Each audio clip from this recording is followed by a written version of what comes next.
আসসালামু আলাইকুম সুপ্রিয় শিক্ষার্থীবৃন্দ। আমরা আজকে আলোচনা করব ইউরো কর্ডাটা সম্পর্কে। ইউরো কর্ডাটা দেখো, ইউরো কথাটা আসছে অরা থেকে। ওয়ারা মানে লেস বা টেইল। হ্যাঁ, ইউরো কথাটার মানে হলো লেস বা টেইল। আচ্ছা, এই যে এটা হলো লেস। আচ্ছা, লেস। আর কর্ড মানে দড়ি বা রজ্জু, রজ্জু বা দড়ি। আচ্ছা, ইউরো কর্ড বা আমরা যে কর্ডাটাদের যে কর্ড, এটাই তো দড়ি বা রজ্জু। হ্যাঁ, নটোকর্ড। এখন নটোকর্ডটা কোথায় থাকবে? লেজে। দেখো, নটোকর্ড থাকবে কোথায়? এই যে লাল যে জিনিসটা, এটা হলো নটোকর্ড। নটোকর্ড কোথায় থাকবে? লেজে। তাইলে আমরা বলতে পারি যাদের নটোকর্ড লেজে থাকে, যাদের নটোকর্ড লেজে থাকে তাদেরকেই আমরা ইউরোকর্ডেট বলতে পারি। আচ্ছা, এখন আমরা যে বৈশিষ্ট্যটা দেখব, দেখো ইউরোকর্ডরা কোথায় থাকে। ইউরোকর্ডরা কোথায় থাকে? অগভীর, অগভীর সমুদ্রের অগভীর অঞ্চলে। অবশ্যই সমুদ্রে থাকবে এবং সমুদ্রের অগভীর অংশে থাকে এরা। আচ্ছা, অগভীর অংশের মধ্যে আবার এই ইউরোকর্ডদের মধ্যেই তিন ধরনের ইউরোকর্ডটা আছে, যারা বিভিন্ন স্তরে থাকে, বিভিন্ন লেয়ারে থাকে পানির। কেউ পানির নিচে, কেউ পানির উপরে থাকে। যারা নিচের অঞ্চলে থাকে, যারা পানির নিচের অঞ্চলে, নিচের অংশে থাকে, তাদেরকে বলা হয় পেলাজিক। তাদেরকে বলা হয় পেলাজিক প্রাণী। আর যারা পানির উপরের অংশে থাকে, তারা উপরের অংশে থাকে যারা, তাদেরকে বলা হয় বেন্থিক। আচ্ছা, তাহলে আমরা বেন্থিক এবং পেলাজিক দুইটা প্রাণী সম্পর্কে বুঝতে পারলাম। এই ইউরোকর্ডের তিনটা ক্লাস, অ্যাসিডিয়াসিয়া, থেলিয়েসিয়া এবং লার্ভেসিয়া, যার মধ্যে কেউ কেউ থাকে পানির নিচের অংশে আর কেউ কেউ থাকে উপরের অংশে। যারা নিচের অংশে থাকে তাদেরকে আমরা বলি পেলাজিক, এবং যারা উপরের অংশে থাকে তাদেরকে আমরা বলতে পারি বেন্থিক। আচ্ছা, তারপরে আমরা যে বৈশিষ্ট্যটা দেখব, দেখো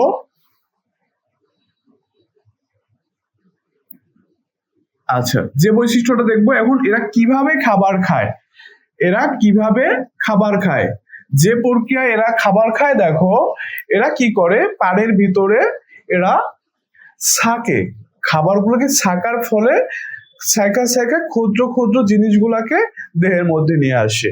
এই ধরনের ছাকন খাবারকে, মানে ছাকন প্রক্রিয়ায় যে খাবারগুলা গ্রহণ করে দেহের মধ্যে ছাইকা ছাইকা ক্ষুদ্র জিনিসগুলা, এই ধরনের খাবার গ্রহণকে বলা হয় সাসপেনশন ফিডার।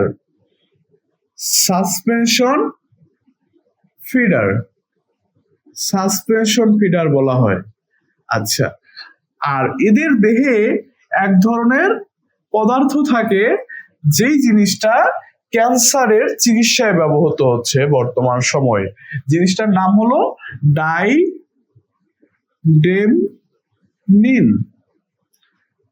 আচ্ছা, ডাইডেমনিন নামক এক ধরনের রাসায়নিক পদার্থ এদের দেহে পাওয়া গেছে, ইউরোকর্ডদের দেহে, যেটা কি হিসাবে ব্যবহৃত হয়?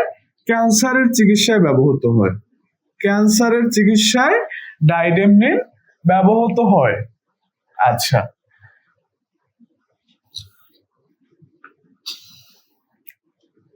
এখন দেখো এদের দেহে, এই যে এই প্রাণীটা সমুদ্রের মধ্যে পানি উপরে উঠায়, পানি উদগীরণ করে। আমরা কিছুটা ফোয়ারার মতো, ফোয়ারা যেমন পানি উপরে উঠায়, এই প্রাণীটাও কি করে, এই যে এর সাইফন আছে, এদের দেহে কি আছে, এই যে ছিদ্রটা, এই ছিদ্রটার নাম হলো সাইফন।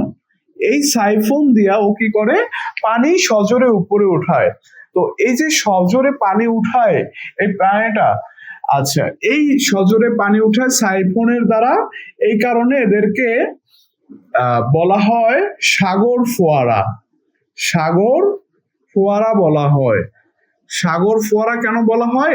এরা কি করে, সাইফন দিয়ে পানি উপরে উঠায়, পানি উদ্গীরণ করে, দেখতে ফোয়ারার মতো লাগে, এই কারণে এদের কে বলা হয় সাগর ফোয়ারা।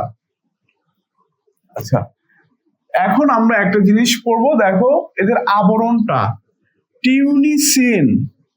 টিউনিসিন নামক এক ধরনের রাসায়নিক পদার্থ আছে, যেটাকে মনে করা হয় প্রাণীর সেলুলোজ জাতীয়, এবং প্রাণীর দেহে থাকে, এই কারণে এদেরকে বলা হয় প্রাণীর সেলুলোজ। আচ্ছা, টিউনিসিন একটা রাসায়নিক পদার্থ, এটা হলো প্রাণীর সেলুলোজ। আচ্ছা, এই জিনিসটা কি করে, টিউনিসিনটা এদের দেহে আবরণ হিসেবে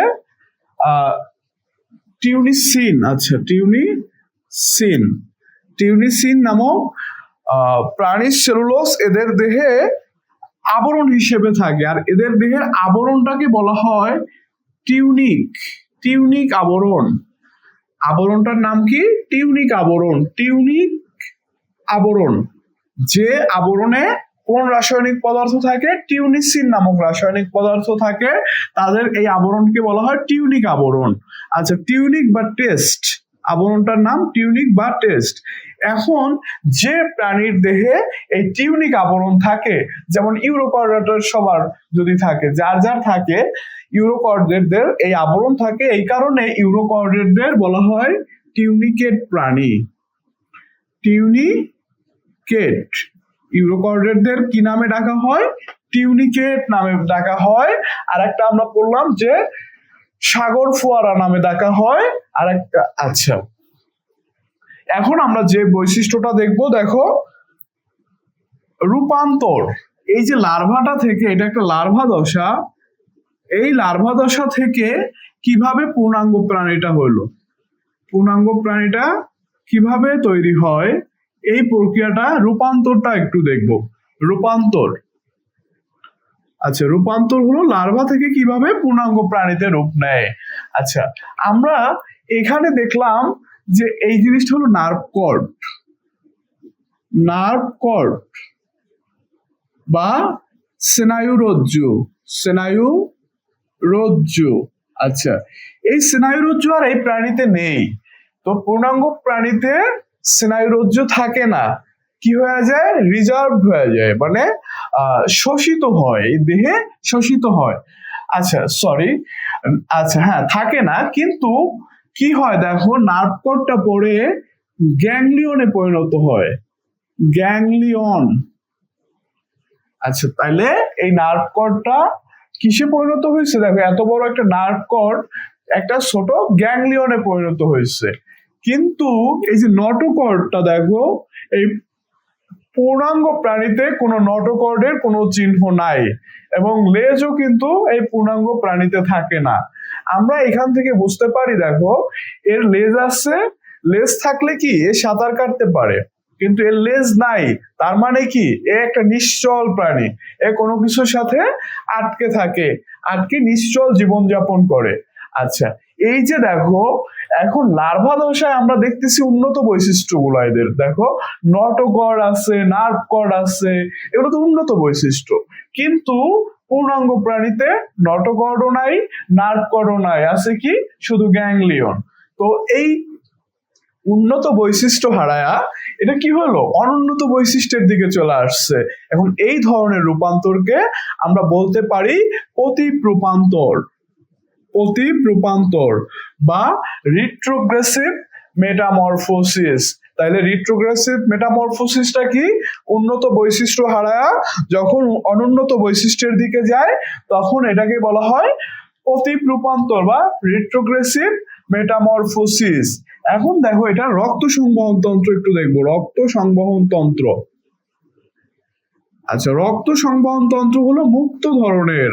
মুক্ত রক্ত সংবহন তন্ত্র কি, দেহের গহ্বরের ভিতরে রক্ত চলে আসে, এবং এখানে হৃদচক্রে রিভার্স পেরিস্টালসিস দেখা যায়,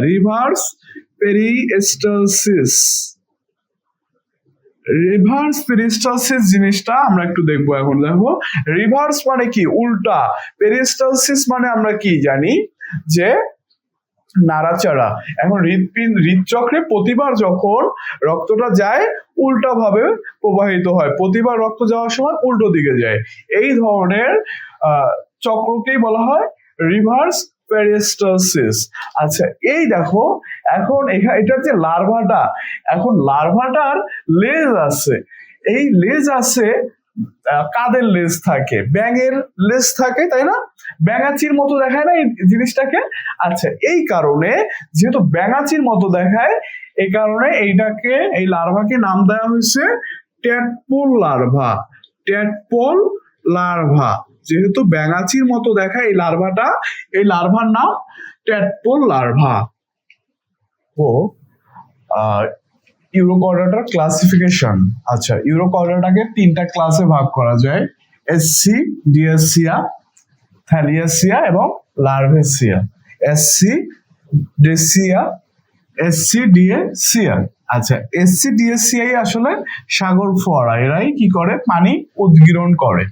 আর থ্যালিয়াসিয়াদের একটা লুমিনাস অঙ্গ থাকে যেটা কি করে উজ্জ্বল থাকে, সব সময় জল জল করতে থাকে সমুদ্রের মধ্যে।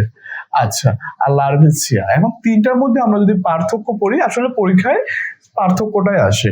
এখন পার্থক্যটাই আমরা একটু দেখি। দেখো আচ্ছা এই প্রাণীটা, এই 3টা প্রাণী আমি ছবি নিচ্ছি, দেখো এইখানে এই প্রাণীটা কেমন দেখতে, স্ফীতকায় বা নলাকার, নলাকার নলের মতো বা স্ফীতকায়, চ্যাপ্টার, হ্যাঁ চ্যাপ্টা। আর এটা কেমন, এটা একটা কিসের মতো, পিপের মতো, মানে ব্যারেলের মতো, ব্যারেলের মতো অথবা লেবুর মতো, লেবুয়ের মতো। আচ্ছা আর এটা দেখতে কেমন, দেখো এটা লেজ আছে লার্ভা এর মতো, মানে ব্যাঙাচির মতো, ব্যাঙের যে লার্ভা আমরা দেখি,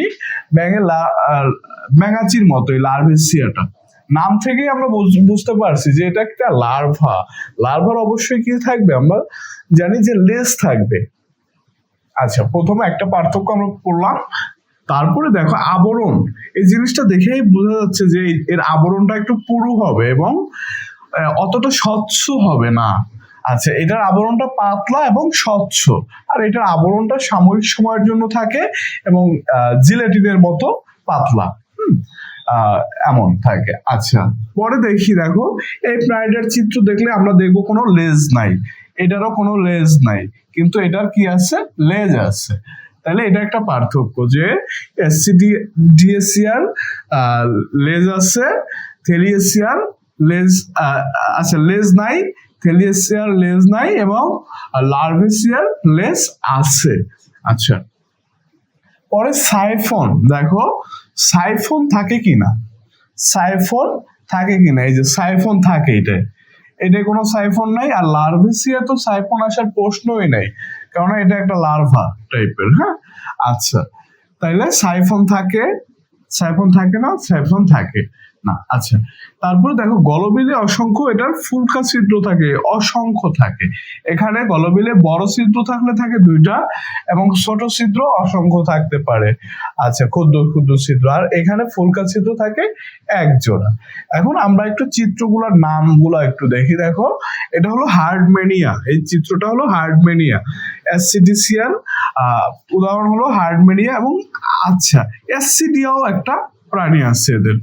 আচ্ছা তারপরে থ্যালিয়াসিয়ার উদাহরণ হলো ডোলিওলাম, ডোলিওলাম। আর একটা উদাহরণ আছে সেলফা ম্যাক্সিমা, সেলফা ম্যাক্সিমা। আর ওকিও ফ্লিউরা হলো লার্ভেসিয়ার উদাহরণ।